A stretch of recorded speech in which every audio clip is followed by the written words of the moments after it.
Animesh Mukherjee from IIT Kharagpur. Can you share your screen? Is my screen visible? Yep. Okay. So thank you for inviting me for this workshop, and it's a privilege to share some of the work that we have been doing. Can you speak a little bit loudly? Okay. Is this better now? I think you need to come closer to the mic. Now? Yes, I think it's fine. Hello? Hello? Yes, we can hear you. Okay. Yeah, we can hear you. Yeah. Okay. So in this work, we have been trying to characterize the spread of exaggerated news content, especially in the context of science news. And this is where like it kind of overlaps with some of the interests of this particular workshop, I would guess.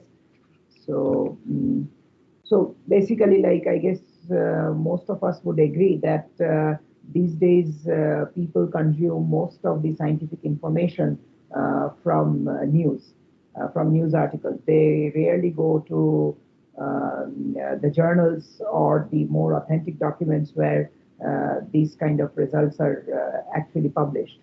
So, and this actually has a lot of problems because of like the risks of misinformation, exaggeration, and fake news in the documents. So now exaggeration in the health news domain has been like studied for some time, and the most important among the different types of things that have been studied is this point of change in strength of statement. So, so this is a statement which kind of tries to relate the independent variable with the dependent one. Say, for instance, you have a sentence like wine and cancer are correlated, which somehow gets translated to wine causes cancer. So these kind of translations could have a like deep repercussion among the readers, and like therefore these need to be like detected at the timely. This needs to be studied or investigated in more details. So this is what we are trying to do in this task using a data set that was released by Sumner in 2014. So these scientists, they together gathered around 462 press releases, which were made by 20 leading UK universities. These universities actually come under the Russell Group. And this covered like 21 news agencies, and 462 press releases were like covered by 668 news articles in all. Not all of the press releases went to the news articles, only 230 of them went, but some of them went into multiple news agencies. And each journal covering the press release and the news reports were assigned 3 codes: the code for strength of statement, the code of advice, and the code of samples. So we will try samples what these codes actually indicate. So the strength of statement is kind of the strength by which the independent and the dependent variable in the primary clause of the scientific news article or the press release, they are connected. Say, for instance, it could range from different levels. So these levels are like a Likert-like scale, and they increase from 1 to 7. And you have different interpretations of these levels. Like for this particular example, the first one indicates no relation, then there is no explicit mention, up until an unconditional case like wine causes cancer. So This is how the strength of statement were coded. Similarly, advice statements were coded like it could be an implicit advice, like the one, like an example that you see on the right hand side, like drinking wine is harmful because it causes cancer. Or it could be a more explicit and direct one, like we should not drink wine because it causes cancer. Okay, so there is an indirect versus direct, as well as there is an explicit versus implicit form of advice. In addition, there was one more interesting like coding, which was related to the sample on which the experiments were done. So Sumner in their paper actually coded the statements based on the exact sample, ranging from humans to mice, bees, primates, etc. So for our study, we have actually binarized these classes into two major class, human and non-human, because like there was huge class imbalance if you would consider all of these classes independently. So that's why we binarized it into two major classes. So like before we go on to study exaggeration, which is a form of misinformation in the scientific news, we have to operationalize the definition for it. So we went on with the following definition, and this was like also adapted from the Sumner paper to some extent, but we just like extended it and modified it a bit for better interpretation of the results. So suppose D is a document. Now this document could be a press release, could be a news article. Okay, so SD would stand for the strength of statement, AD the advice, and XD the sample. Similarly, let J be the reference journal for which the press release or the news article is being written. So in similar lines, SJ would be the strength of statement, AJ the advice level, and XJ the sample class. So now, as you can understand that SD and SJ would 7 levels from 1 to 7. Similarly, AD and AJ would be one of the 4 levels, advice levels from 1 to 4, and XD or XJ would be one of human and non-human. So we call a document D exaggerated if the strength of statement is such that SD is larger than SJ. It is also exaggerated if AD is larger than AJ, and it is also exaggerated if XD is human, whereas XJ is non-human.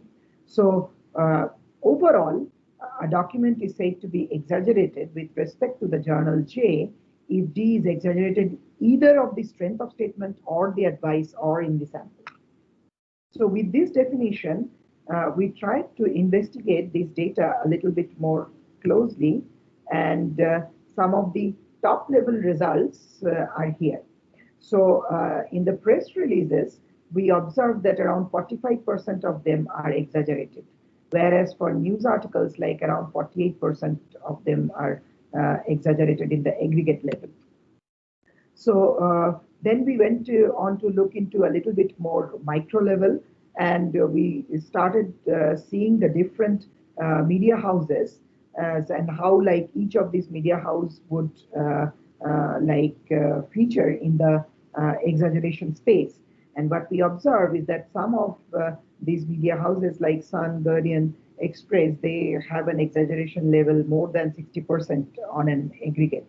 And a lot of exaggeration happens in the advice and the strength of statement, so which are indicated by the orange and the red bars. So similarly, if we look into the universities, like some of the universities seem to exaggerate more than 55 to close to 60%, like you see some of them in the beginning, including University of Glasgow, etc. Whereas some others, like which almost never exaggerate, like University of Oxford on the other end. So we also looked into the different topical disciplines, like and studied exaggerations across them, and we observed that typically the lifestyle and the childhood categories are the most exaggerated category. So in lifestyle, it talks about like, the example that I showed you earlier, drinking wine or eating chocolates causes acne and things like that. Whereas in the childhood category, which is, I would say, a little bit more risky, it relates to like the neonatal phase, the post-pregnancy complications, childbirth, child health, etc. So we also look how these strengths change. So if you look at the journal on one side and the press release on the other side, so this is how the alluvial plot needs to be read. So let me turn on my pointer. So on the journal, if something is telling it's a correlation, so if the coding is that this particular statement is correlative, it has been mapped to causative in the press release. So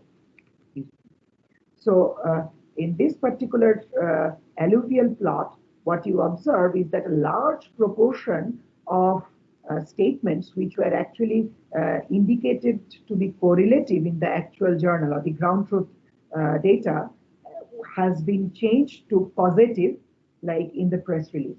Similar is the case for the journal and the news article.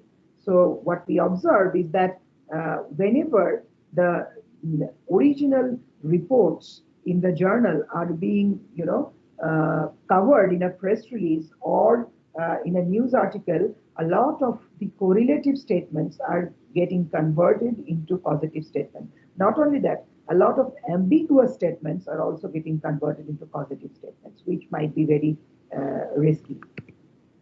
So we then tried to look into the social media response.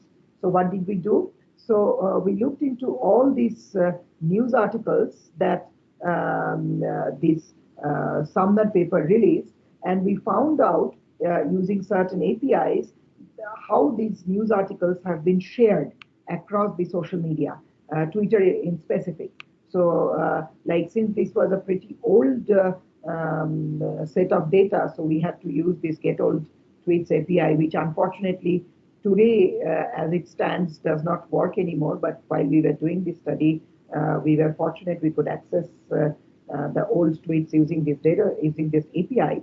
And from there, like we tried to devise mechanisms to remove all the spams, etc. And then we did some pre-processing, and finally we landed up into around 14.5K tweets. Now, from these 14.5K tweets, we extracted all the individual users, and we then crawled their timelines to see like if there are specific individual user level behavior in the way they share exaggerated news. So in total, we got hold of around 8,000 unique users with around like 2 million timeline tweets.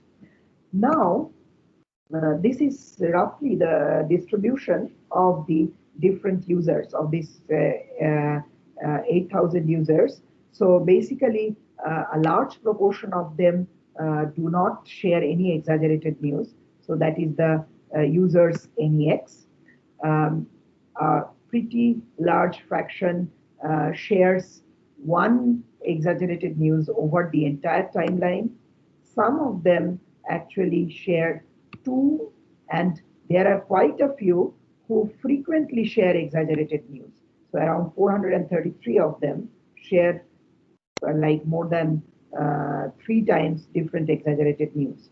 So we tried to segregate these users into different buckets and wanted to see like if they have certain like features which can distinguish these 3 sets of users, or rather the 4 sets of users. So what we observed is that there are certain interesting things that come up in our analysis. So the first thing that we see is that people who exaggerate a lot, or who share exaggerated news a lot, they typically have a large fan following. They have a large follower base. So that is what is coming up in the right-hand side picture. similarly, if you look into the average retweet per tweet of the user or average mention per tweet of the user, you see that for the exaggerated, for people who share a lot of exaggerated news, their retweets and their posts are not retweeted or mentioned largely. Although they have a very large fan following, their posts are not retweeted or mentioned a lot. Probably there is some wisdom of crowd working there, which makes people take the news shared by them with a pinch of salt, and therefore this is not shared any further. But the reasons need to be excavated. So we stopped here, but one is intrigued by this observation, and future studies could be definitely formulated around these observations. So we also tried to look into the linguistic structure of the posts made by these different classes of users, like people who shared one exaggerated news to 3 or more exaggerated news. And we observed that people who share typically large number of exaggerated news use a lot of slang words, they use less hyperbolic words, and they use a lot of contraction. So there are clear linguistic signals that come up very nicely in the different buckets. And using this linguistic as well as some network level signals, we were able to quite efficiently categorize between the people who would typically not tend to share exaggerated news compared to people who are prone to sharing more exaggerated news. So this might be used, this kind of automatic detection mechanism might be used by the platform moderation systems to early identify or indicate people who share a lot of exaggerated news items, and that could be monitored. So we also looked into the cascade properties, how deep do these news items that are spread by the different classes of users spread into the network. And these are studied by the standard cascade metrics, like the size, which is the number of unique users, the depth, that is the length of the largest path in the cascade, average depth, breadth, which is like the girth in the entire cascade, the largest breadth of nodes, and the structural virality, which is kind of the average pairwise shortest distance. So we tried to study each of these individual cascade properties, and what we observed is that for those users who have a larger propensity to share exaggerated news have a larger reach in the network in terms of the size, in terms of depth, in terms of breadth,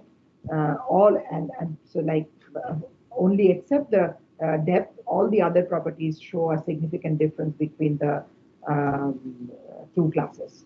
So that was roughly the observation. So if there are any questions so far, I would happy to take them. Otherwise, we can proceed forward.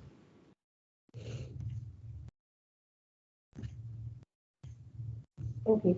So so then in the next part, what we try to do is we try to ask this question, whether exaggeration could be automatically detected. So can there be automatic methods by which one can detect exaggeration given a piece of text? So for this, we did some pre-processing. So we discarded statements where relation phrases are not marked, for instance, those statements which have strength 0, those cases were removed, and a few other ambiguous cases were also removed. So and this constitutes around 1.6 case statements. So out of this, we chose around 1 case statements as training, around 300 for development, and another 301 for test. And as you will see that we will need part of speech tagging for our study, so we use the standard NLTK tool for doing this. So in this particular detection framework, we only try to ascertain the exaggeration between a pair of statements based on their strength of statement.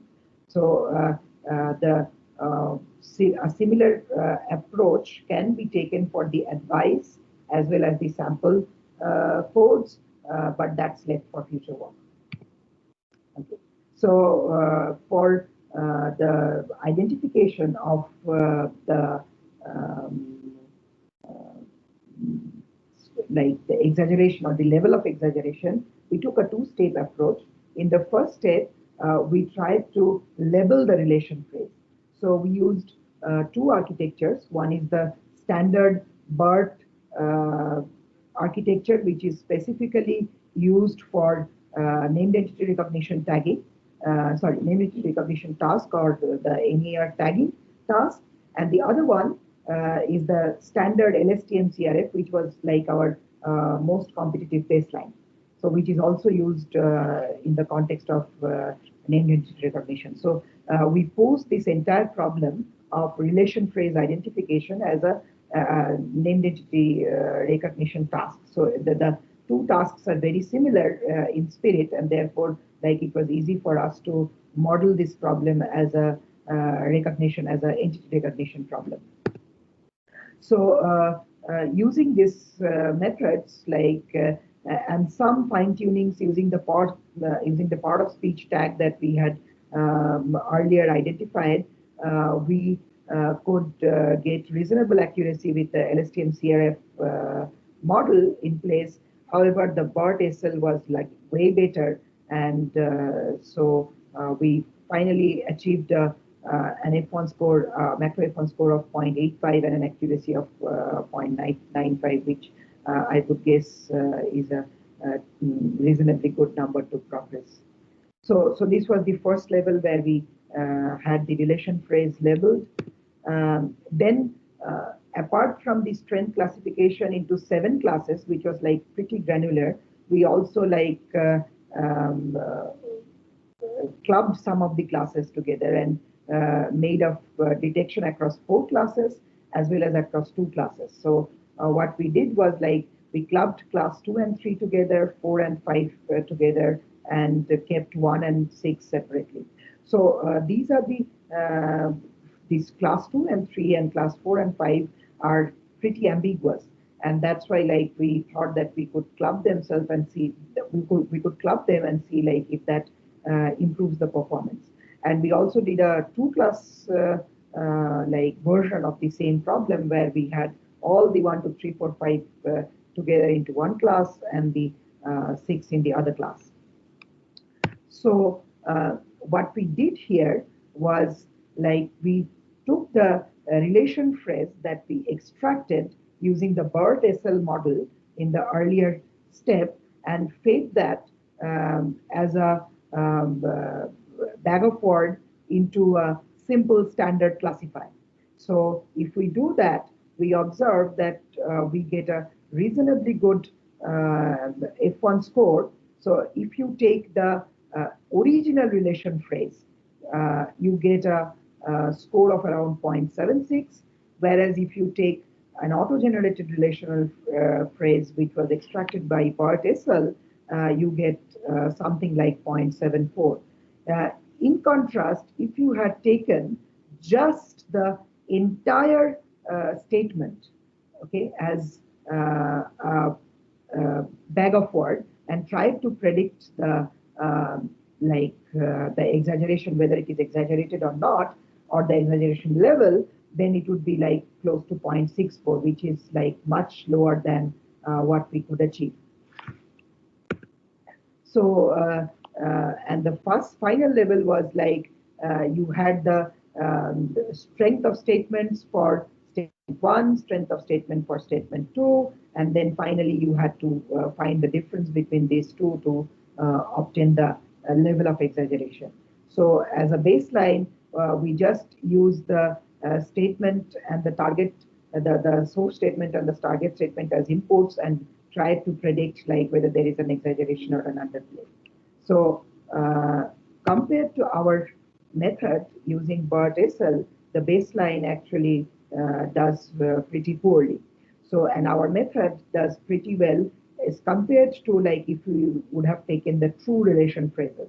So the true relation phrases are like whatever is there in the ground truth. The relation phrase using BERT-SL is whatever we would extracted and used it in the pipeline to first identify the strength of the statement and then identify the exaggeration level difference.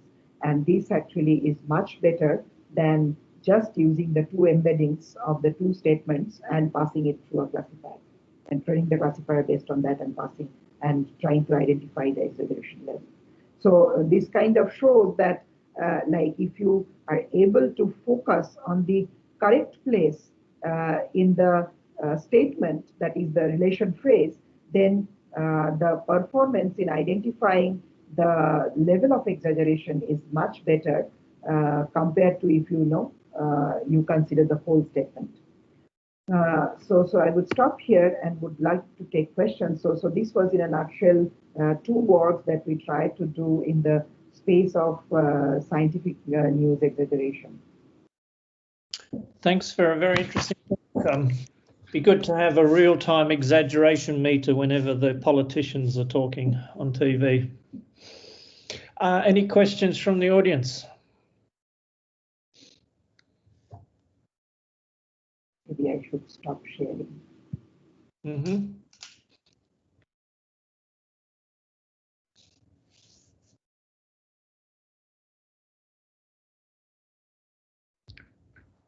Don't see any hands up. Eloy. Hi, this is. Can I ask, David? Oh, sure. Sorry, I didn't see the hand up. Yeah. So yeah, it's great work. But I have one related question. So there is this exaggeration that is great that we always see, but there is also some sort of obfuscation. Like I'm telling you now, we hear that AstraZeneca's efficacy is 66%. What does that mean? Means I have no idea what does that mean. So means is it exaggeration is more to make people understand things? Means I don't know. Means as I hear this 66% is a complex calculation, which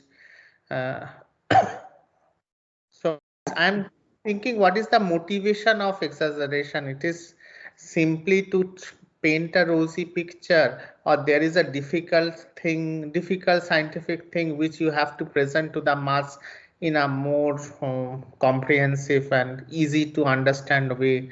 That's why the exaggeration creeps in. Yeah, so that's a very good question. So basically, if I understand correctly, what you are trying to ask is like the causality or the motivation behind the exaggeration. So in fact, like what we saw that there could be like many different things. So one could be like painting a rosy picture. So for instance, like I am not able to imagine why someone like doing an experiment on a pregnant rodent would exaggerate the news for humans. So we have got examples like this in our data set. So this is surely trying to probably paint a rosy picture, but then there are of course maybe reasons like as you suggest that could be like to just make people understand that or bring science closer to the people, or something that people would like find more catchy and easy take home. But like in doing so, I think that there is one thing that is important is our ethical responsibilities as a news reporter. Like we have to have some ethical responsibilities, some moral guidelines to follow, and I think the problem crops up there. Like if these moral boundaries are not obeyed, then there could be a lot of problems. That's what would be my take. And relating to this AstraZeneca point, so I also am clueless, like, but I got to hear that there is some empirical evidence of it being like 70% accurate or 70% effective or things. So these are all empirical evidences.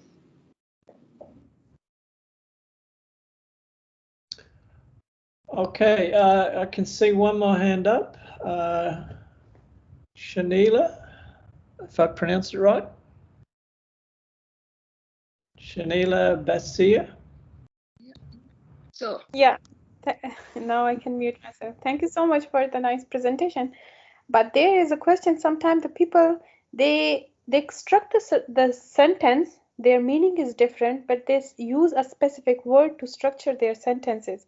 So if you are identifying some certain words that they are in the exaggeration form, so maybe they are just doing it like a normal thing. They are not exaggerating thing, or they are just using those words to convey some message. So how will you differentiate between those words then, if you are? Again, a very good question. So actually, for this particular data set that we have worked on, this has been coded by health scientists. So like they took these articles and they coded it like using certain principles.